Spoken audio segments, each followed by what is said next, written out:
오늘 본문 말씀은 요한복음 7장 14절에서 24절까지 말씀입니다. 요한복음 7장 14절에서 24절까지 말씀입니다. 저가 봉독하겠습니다. 이미 명절의 중간이 되어 예수께서 성전에 올라가서 가르치시니 유대인들이 놀랍게 여겨 이르되 이 사람은 배우지 아니하였거늘 어떻게 그를 아느냐 하니 예수께서 대답하여 이르시되 내 교훈은 내 것이 아니요 나를 보내신 이의 것이니라. 사람이 하나님의 뜻을 행하려 하면 이 교훈이 하나님께로부터 왔는지 내가 스스로 말함인지 알리라. 스스로 말하는 자는 자기 영광만 구하되 보내신 이의 영광을 구하는 자는 참되니 그 속에 불의가 없느니라. 모세가 너희에게 율법을 주지 아니하였느냐? 너희 중에 율법을 지키는 자가 없도다. 너희가 어찌하여 나를 죽이려 하느냐? 무리가 대답하되 당신은 귀신이 들렸도다. 누가 당신을 죽이려 하나이까? 예수께서 대답하여 이르시되 내가 한 가지 일을 행하매 너희가 다 이로 말미암아 이상히 여기는 도다. 모세가 너희에게 할례를 행했으니 그러나 할례는 모세에게 난 것이 아니요 조상들에게서 난 것이라. 그러므로 너희가 안식일에도 사람에게 할례를 행하느니라. 모세의 율법을 범하지 아니하려고 사람이 안식일에도 할례를 받는 일이 있거든. 내가 안식일에 사람의 전신을 건전하게 한 것으로 너희가 내게 노여워하느냐? 외모로 판단하지 말고 공의롭게 판단하라 하시니라. 아멘. 오늘 설교 말씀의 제목은 하나님이 보는 기준이라는 말씀으로 은혜를 나누고자 합니다. 지난주 그 말씀 기억하십니까? 지난주는 예수님께서 유대 예루살렘에 가지 않고 갈릴리에 머물고 계신다. 그러면서 그 이유가 예루살렘으로 내려가지 않은 이유가 뭐냐면 그 유대 종교 지도자들이 유대인들이 예수를 죽이려 하기 때문이다. 그러면서 그때가 초막절이 가까운 때인데도 예수님께서는 예루살렘에 가서 명절을 지키지 않았다는 그런 말씀으로 시작했습니다. 그러자 그 예수님의 육신의 동생들이 예수님한테 조언을 하는 겁니다. 아니 예수님처럼 능력을 보이고 제자들에게 많은 또 기적과 이적을 보이는 사람이 이렇게 변방에서 있으면 어떻게 되느냐? 사람이 또 큰 데 가서 그런 능력을 베풀어서 사람들에게 인기도 얻고 영광을 받으라, 이런 제안을 합니다. 그래서 지금 초막절이니까 예루살렘에 가서 제자들에게 지난번에 보여줬던, 지금까지 보여줬던 능력들을 보여주면 그곳에 모인 초막절 때문에 많은 사람들이, 예루살렘에 온 사람들이 당신의 이적과 기적을 보고 놀래고 당신을 따를 것이 아니냐, 이런 말을 하자 예수님께서는 자신의 동생들에게 내 때는 아직 이르지 않고 너희 때는 이미 이루어졌다. 그래서 너희는 예루살렘에 가라. 나는 예루살렘에 가지 않고 여기 갈릴리에 있겠다. 그런 말씀을 하셨습니다. 그리고 예수님이 이상한 행동을 하셨어요. 어떤 행동을 했냐면 예루살렘으로 동생들이 간 후에 예루살렘에 예수님도 아주 드러내지 않고 은밀하게 가셨다고 합니다. 그 이유를 우리가 굉장히 이상하게 생각했는데 그 모든 것이 예수님은 누구의 뜻에 순종하며 행동하느냐 그것을 드러내기 위한 그런 말씀이었습니다.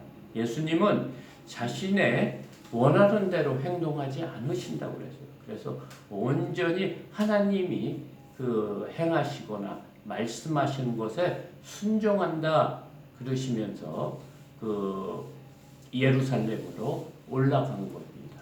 그러니까 예수님이 올라가고 싶거나 올라가지 않는 이 모든 것이 하나님의 뜻 안에서 움직이시는 분이다. 지난주에 말씀에 그렇게 말씀드린 것 같습니다.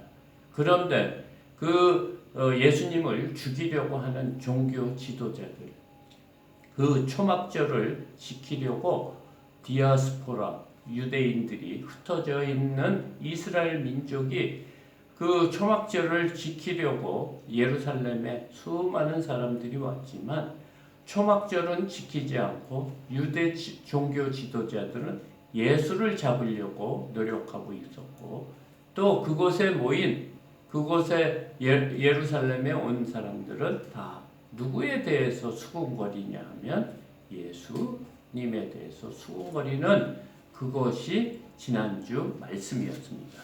본문 말씀이었습니다.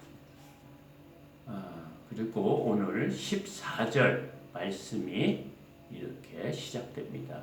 이미 명절의 중간이 되어 예수께서 성전에 올라가서 가르치시니, 그러니까 예수님께서 은밀히 올라가셔가지고 지내다가 명절의 중간이 됐다는 거예요. 그 초막절은 일주일 동안 명절을 지키는데 아마 수요일이나 목요일 정도 된 것 같습니다. 그때 예수님께서 무엇을 했다? 예수님이 항상 하시는 것, 하나님의 말씀을 가르치는 그 일을 성전에서 했다. 이 얘기입니다. 그러니까 예루살렘 성전에 다시 들어가서 하나님 말씀을 가르치시니 15절 유대인들이 놀랍게 여겨 이 사람은 배우지 아니하였거늘 어떻게 글을 아느냐 하니 예수님이 가르치는 그 말씀을 성경 말씀을 듣고 그 사람들이 놀라는 거예요. 근데 그 놀라는 그들의 마음에 시기심과 미움이 있는 거예요. 왜냐하면 그 사람들은 어떻게 생각하냐면 이 말씀을 듣고 이 사람이 공부도 많이 안 하고 이렇게 가르치려고 하면 랍비만이 가르칠 수 있는데 예수님은 이 랍비 교육을 받지 않은 사람이에요. 그러니까 지금 같으면 신학대학원에 다니지 않은 무면허 목사 같은 사람들이죠. 그러니까 이 사람들이 권위 있게 예수님이 하나님 말씀을 가르치시니까 그 말씀이 너무 은혜를 받고 좋았지만 그들의 마음에 예수를 미워하는 마음이 있기 때문에 이런 식으로 얘기해요. 어떻게 저 사람이 배우지도 않았는데 그리고 어떻게 글을 아느냐, 이 말은 글을 우리가 문맹인이 아니고 이런 뜻이 아니고 이 사람이 성경에 대해서 모를 것인데 어떻게 성경을 아느냐? 왜냐하면 이 사람은 배우지 않았다는 거예요. 어떤 랍비 밑에서 성경 교육을 받지 않았다, 이 말을 하고 있는 거예요. 그러니까 이 사람들은 보이는 그런 사람의 가지고 있는 지식이나 학식이나 또 아니면 그 집안의 어떤 명문 가문이냐, 어떤 학교 출신이냐, 지금 어떤 위치에 있는 사람이냐를 보고 판단하는 거죠. 그러니까 이 예수는 어디 사람일까? 나사렛이라는 아주 조그맣고 아주 안 좋은, 그러니까 지금 같으면 우리나라 같으면 탄광촌 같은 곳에서 온 사람인데 어떻게 이렇게 능력 있는 하나님의 말씀을 전파할 수 있느냐. 지금 이런 비꼬는 식으로 말하는 것입니다. 그러자 16절에 예수께서 대답하여 이르시되 내 교훈은 내 것이 아니요 나를 보내신 이의 것입니다. 지금 예수님께서 그들의 마음을 아시고 그 성전 안에 있는 그 주변에 있는 종교 지도자들이나 아니면 디아스포라 유대인들이나 이 사람들에게 무엇으로 대답을 하냐면 내가 가리키는 것은 내 교훈은 내 것이 아니다. 지금 이 말을 하고 있어요. 이것은 하나님의 말씀이다. 그래서 그분이 나를 보내셨다. 지금 이 말을 하는 거예요. 그분이 나를 보내신 분의 말씀이다. 그러니까 이것은 하나님의 말씀이다 하면서 예수가 자신이 누구라는 것을 다시 한번 밝힙니다. 자신은 하나님이 보내신 예수 그리스도, 독생자 예수 그리스도라고 이렇게 말씀하면서 자신은 지난 시간에도 지난 주에도 말씀드린 것처럼 자신이 하나님이 행하는 것만 보고 자신이 행한다고 했거든요. 그러니까 지금 이 말씀을 가리키는 이 모든 것도 하나님이 가르쳐 주신 것이다. 이런 의미가 담긴 겁니다. 그러면서 17절 사람이 하나님의 뜻을 행하려 하면 이 교훈이 하나님께로부터 왔는지 내가 스스로 말함인지 알리라. 18절 스스로 말하는 자는 자기 영광만 구하되 보내신 이의 영광을 구하는 자는 참되니 그 속에 불의가 없느니라. 지금 이 말씀이 뭐냐면 하나님을 믿는 그 일에 대해서 얘기합니다. 그러니까 하나님을 믿는 하나님의 뜻을 행하려 하면 우리가 믿음 생활을 어떻게 해야 하는지에 대해서 말을 하고 있어요. 그래서 이 말씀이 하나님의 말씀이 하나님으로부터 나온 말씀으로 선포하는지 아니면 내가 스스로 말함인지 알 수 있다 이런 말입니다. 그러니까 여기에도 종교 지도자가 있고 또 대제사장도 있고 서기관도 있고 장로가 있는데 너희들이 하나님의 말씀을 또 하나님의 그 율법을 가르치는 그 일이 정말로 하나님을 위해서 하는 건지 너희들 스스로를 위해서 하는 건지 지금 그 말을 지적하는 거예요. 그러니까 하나님의 말씀, 그러니까 저같이 하나님의 일을 하는 목사가 하나님의 말씀을 전하기 위해서 주일날 말씀을 선포할 때 이 말씀을 전하는 우리의 그 속마음이 무엇이냐를 지금 얘기하고 있는 거예요. 그러니까 너희들이 지금 율법을 가르치고 율법대로 행하고 있는 이 모든 것이 하나님의 뜻 안에서 하는 건지 아니면 자신을 드러내고 자신을 높이고 이 일을 통해서 사람들에게 영광을 받는지 스스로 알 것이다. 이 말을 하는 거예요. 18절 스스로 말하는 자는 자기 영광만 구하되 보내신 이의 영광을 구하는 자는 참되니 그 속에 불의가 없느니라.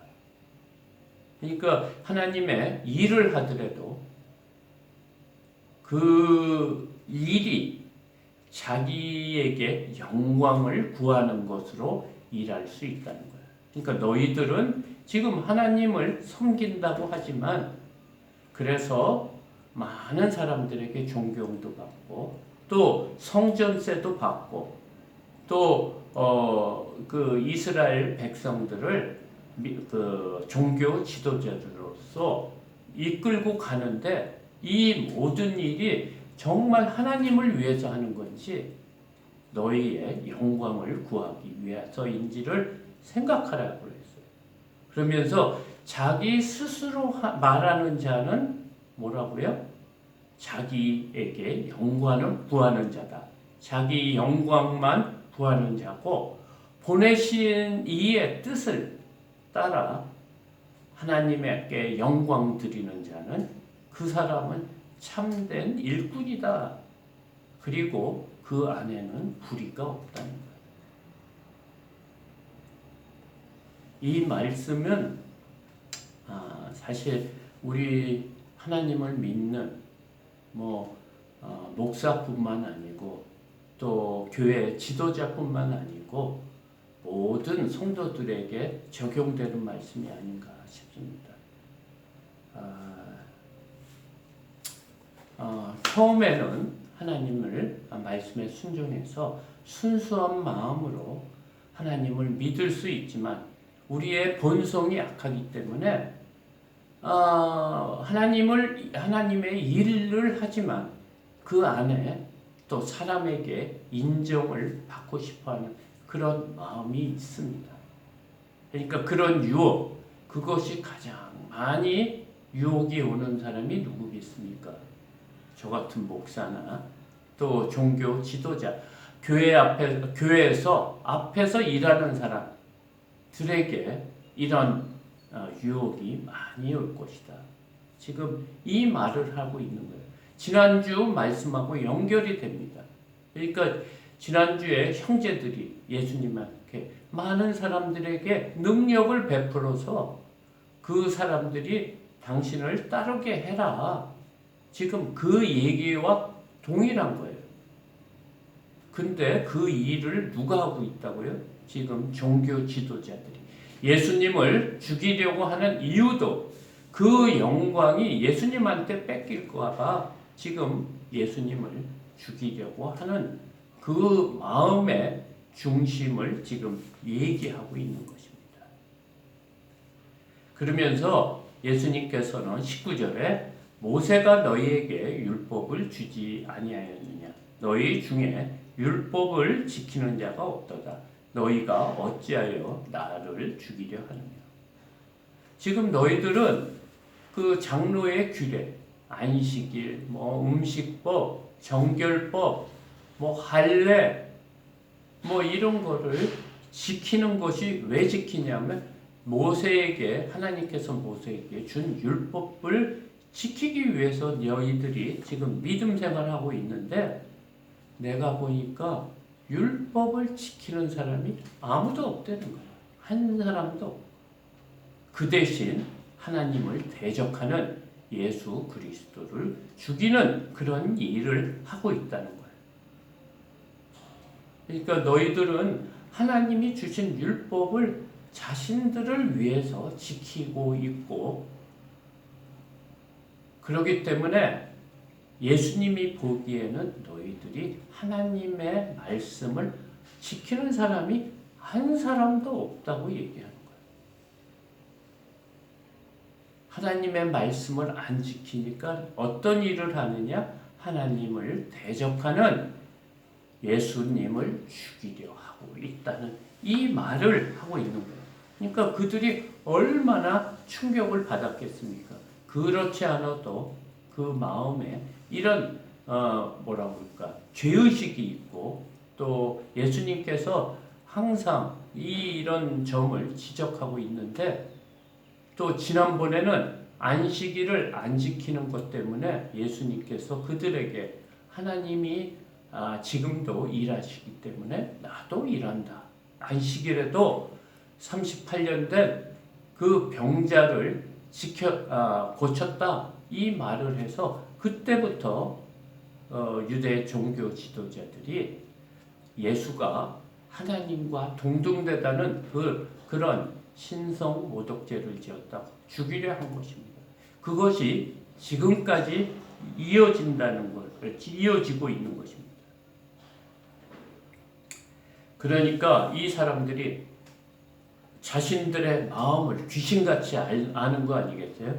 지금까지 예수를 잡으려고 했는데 예수가 나와서 너희가 나를 죽이려 한다니까 한편으로는 너무 놀랬지만 또 한편으로는 이 더 죽이려고 하는 이런 마음이 있는 거예요. 그러면서 20절에 무리가 대답했다고 합니다. 무리가 대답하되 당신은 귀신이 들렸도다. 누가 당신을 죽이려 하나이까? 예수님께서 그들의 중심, 그들의 마음을 아시는 걸 보고도 그들은 여전히 뭘 행하고 있어요? 불의를 행하고 있어요. 왜냐하면 그들은 하나님의 일을 자신을 위해서 하기 때문에 그 안에 불의가 있다고 아까 18절에서 예수님께서 말씀했어요. 스스로 말하는 자는 자기 영광만 구하되, 스스로 말하는 자가 뭡니까? 하나님의 일을 자신의 영광으로, 하나님의 말씀을 자신이 유익한 대로 변경해서 전파하는 자는 뭐가 있다고요? 그 속에 불의가 있다고 해요. 그러니까 그들의 불의가 어떻게 지금 나타나고 있습니까? 그들의 마음속에 예수를 죽이려고 하는 마음이 있었지만 우리가 언제 당신을 죽이려 했느냐 이렇게 또 반문하고 있습니다. 그러니까 예수님께서 다시 그들을 깨우쳐 주시기 위해서 또 이런 말씀을 합니다. 예수께서 대답하여 이르시되 내가 한 가지 일을 행하매 너희가 다 이로 말미암아 이상히 여기노이도다.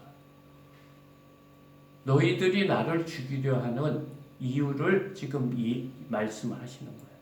내가 한 가지 일을 행했다 이거예요. 그것이 아까 지난번에 예루살렘에 와서 안식일날 베데스다 연못가에 38년 된 병자를 고친 그 일을 지적하는 거예요. 그들이 그것 때문에 죽이려 하는 그런 생각을 했기 때문에 지금 그 얘기를 하는 거예요. 너희가 이로 말미암아 이상히 여기는도다. 그 38년 된 그 병자, 너무 오랫동안 힘들어하고 고생한 그 병자를 고친 것 때문에 너희들이 나를 죽이려 하는 거에 대한 것을 지금 말씀하시는 거예요. 그러면서 22절에 모세가 너희에게 할례를 행했으니, 그러니까 모세를 통해서 할례를 받아야 된다는 그 말씀을 들었기 때문에 너희가 지금도 할례를 행하고 있다. 지금 이 얘기입니다. 가로에 그러나 할례는 모세에게 난 것이 아니요 조상들에게서 난 것입니다. 그러니까 모세 이전부터 할례가 있었어요. 그러니까 아브라함 때부터 아브라함이 99세에 할례를 행하고 그 이후에 이삭을 낳게 됐거든요. 그러니까 지금 모세로 받은 율법 때문에 할례를 행하는 것이 아니고 그 전에 할례가 있었다. 이 말씀입니다. 그러므로 너희가 안식일에도 사람에게 할례를 행하느니라. 너희들이 안식일을 온전히 지켜야 된다고 하면서 할례는 행하고 있다는 거야. 왜? 율법에, 모세가 받은 율법에 그 할례를 지켜야 된다는 그런 조항이 있기 때문에 지키는데, 사실은 안식일에는 너희들의 주장대로라면 할례도 행해서는 안 되는 것이다. 지금 이 말입니다. 그러니까 율법에는 아기가 이스라엘 민족으로 아기가 태어나면, 남자아이가 태어나면 8일 안에 할례를 행해야 되는 그런 조항이 있습니다. 그렇기 때문에 8일 안에 만약에 안식일이 있다고 하면 안식일에도 할례를 행하고 있는 것에 대해서 예수님께서 지적을 하십니다. 너희들이 말하는 안식일을 온전히 지키려고 하면 일도 하지 않고 하나님이 말씀하신 대로 행해야 되는데 너희들은 안식일에 할례를 행하고 있지 않느냐? 너희들도 나와 똑같이 안식일을 범하고 있다. 지금 이 말씀을 하는 겁니다. 23절 모세의 율법을 범하지 아니하려고 사람이 안식일에도 할례를 받는 일이 있거든 내가 안식일에 사람의 전신을 건전하게 한 것으로 너희가 내게 노려하느냐.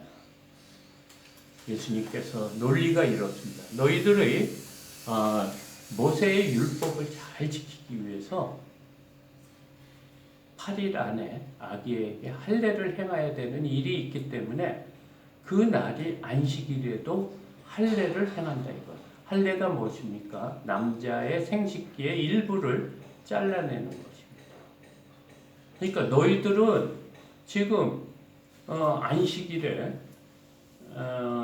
그 아기의 생식기의 일부분을 잘라내는 그런 일을 하고 있는 것인데 그거에 비하면 나는 그 사람의 안식일에 38년 된 그 사람의 몸 전체를 온전하게 했다는 거예요. 건전하게 해서 회복시키는 것에 대해서 너희들이 노여워할 이유가 없다는 거예요. 너희들을 하고 있는 그 할례가 무엇이 그렇게 대단하느냐? 지금 이 말을 하고 너희들은 이 할례가 안식일을 깨트리는 그런 행위이면서도 할례가 중요하다고 한 그 할례는 사람의 어떤 일부분을 잘라내는 그 정도 일이고 내가 한 38년 된 그 병자를 고친 거는 그 사람 몸의 전체를 온전하게 한 것이다. 어떤 것이 더 합리적이고 합당하고 좋은 일이냐 지금 이 말을 하고 있는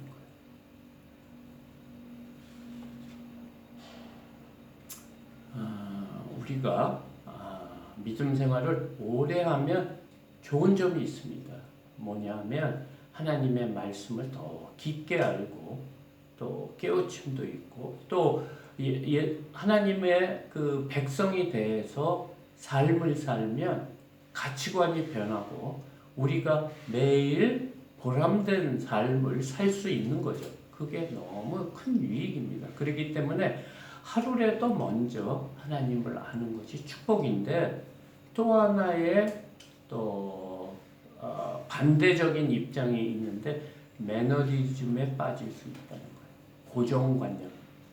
믿음 생활하는 거 교회 가서 예배 참석하고 또 술 안 마시고 담배 안 피고 가능하면 뭐 거짓말도 안 하고 또 기회가 되면 전도도 하고 선교도 하고 이러면 다 믿음 생활인 줄 아는데 그게 아니라는 거예요.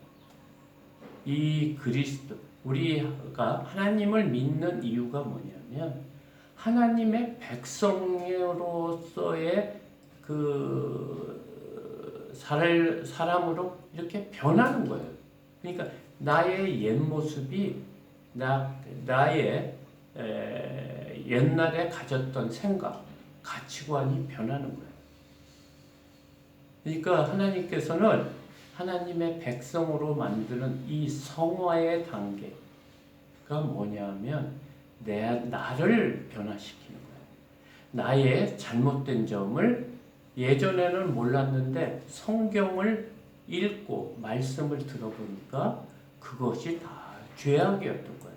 하나님을 대항하고 하나님을 거역하는 일이었다 하면 지금 내 육신에서는 원하는 것이 그거지만 그것을 싸워서 이기는 그런 사람으로 바꾸는 것이 지금 하나님이 우리를 구원의 길로 인도하는 방법인 거예요.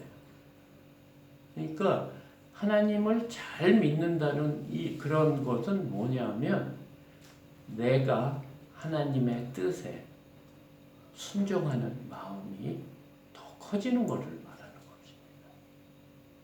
오늘 이들은 하나님의 말씀을 잘 지키기 위해서 노력했는데 예수님의 판단은 뭐냐? 하나님의 말씀을 하나도 안 지켰다는 거예요. 너무 억울하지 않습니까? 하나님을 믿기 위해서 세상이 주는 여러 가지 즐거움이나 기쁨이나 그 세상이 주는 게 얼마나 많습니까? 그것을 다 끊고 하나님을 믿기 위해서 절제하면서 살았는 그 사람들에게 지금 예수님의 하나님이 보는 기준은 너희들은 하나님 말씀에 전혀 순종하지 않은 사람이라고 지금 얘기하는 거예요. 우리의 믿음을 한번 되돌아봐야 돼요.